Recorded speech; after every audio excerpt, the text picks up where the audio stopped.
Thanks for joining us for this WHSTCA screencast, and today we're chatting with Erika Wentz Russell, who will be speaking at this year's clinic. Good afternoon, Erika. Hi, John. How are you doing today? I'm doing great. Thanks for taking some time here. Could you tell us a little bit about your tennis background? Sure. I am the USTA Tennis Service Representative for Wisconsin, or TSR for short. Our respective territories and working the communities to grow tennis, whether it be to start programs or to help with facilities. Prior to that, I worked at the elite sports clubs for a number of years as a tennis professional. I'm a USPTA pro as well, and have also been the UWM women's head coach prior to that as well. Okay, and a proud Brookfield Central alumnus, right? I am a Brookfield Central graduate. Yes. Okay.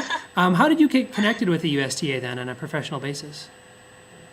I started off in 2006. I started off on our tennis on campus committee, getting club teams going, and then also was a Midwest zonal coach. So I went to St. Louis and coached some of the top kids in the country from our section, playing against other teams around the country, and then also was on our section junior competition committee as well prior to that, and then got involved full time as a staff member. Okay. And can you tell us a little bit about what you'll be covering at the clinic in November? We're going to talk about the USTA Facility Assistance Program. It's one of the most common questions I get from high school coaches is how can the USTA help upgrade our facilities, or we're looking to do a project and reconstruct our courts. Okay. Now, how important do you think it is to be up to date with that, with whether high school or just community building tennis facilities, so there's resources available for people to play? I think it's extremely important. It's public facilities are a lot of the places where people get their first experience with tennis. So if we don't have nice facilities, people tend not to play on them, and it can possibly detract participation. So we want to make sure that courts are looking nice everywhere. Okay. And do you have some examples maybe of some areas or communities you've worked with in the past that have had some success upgrading their facilities? Sure. I think we've had great success in Wisconsin getting some of the funding from USTA. Oshkosh North High School has received funding. West Osha Central, Marshfield High School, Black River Falls, Sauk Prairie High School, and most recently Pulaski High School up near Green Bay. Okay. So that sounds wonderful. Now, there's one question that I did want to ask you. Who's your favorite tennis player of all time? Kind of put you on the spot here. Do you have a favorite? I am a big Roger Federer fan. Okay. He's one of my faves.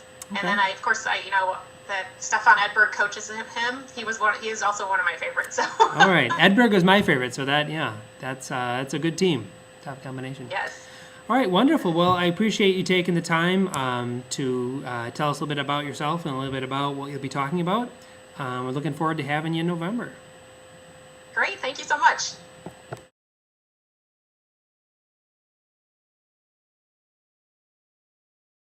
Thanks for joining us for this WHSTCA screencast. Today we're chatting with Michael Hughes, who will be speaking at this year's Coaches Clinic. Good morning, Mike. Good morning. Can you tell us a bit about your tennis background and how you got connected with the USTA? Yeah, sure. So I'm from Indianapolis, Indiana. Here, I played high school tennis in the area. I went to Indiana University and have a master's in sport communication there, and I got involved working with the USTA first at the district level at the Central Indiana District, and have since been with the Midwest section for the past 3 years. I also, in the past, have coached a couple area high school years. A little about my tennis back. Okay. Now, how long have you been with the USTA? I guess overall between the section and the district for 4 years. Okay. And what topics are you preparing to talk about? I know are you and Erika going to do a co-presentation? Or are you going to have distinct areas that you'll present? Yeah, Eric and I are going to do a co-presentation, and one of the things that I focus on with my job is 10 and under tennis. So one of the things that we really like to talk about are making accommodations for 10 and under tennis on your courts. So things like blended lines. But over the course of the last 3 years, I've I've worked on maybe more than 50 facility assistance projects, ranging from blended lines to all the way up. Okay.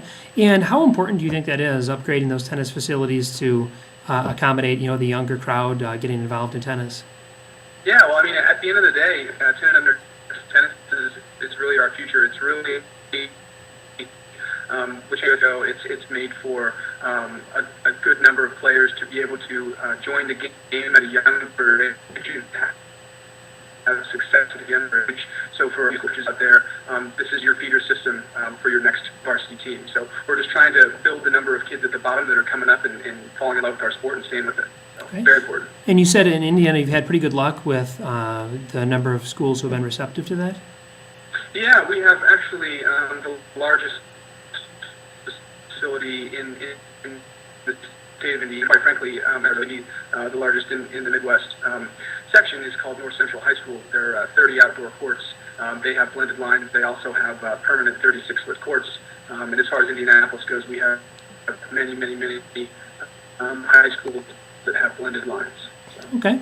And then one question we didn't chat about before, but I'm asking everybody, who's your favorite tennis player of all time, if you had to name one? Ooh, I like this. I like this question. So I'm a big Marat Safin fan. Okay. So I used to love Marat Safin, watching him back in the day. I actually have a little story. I used to intern when we had the RCA championships here in Indianapolis, and one time I almost hit him with a golf cart. Well, I'm very glad you didn't.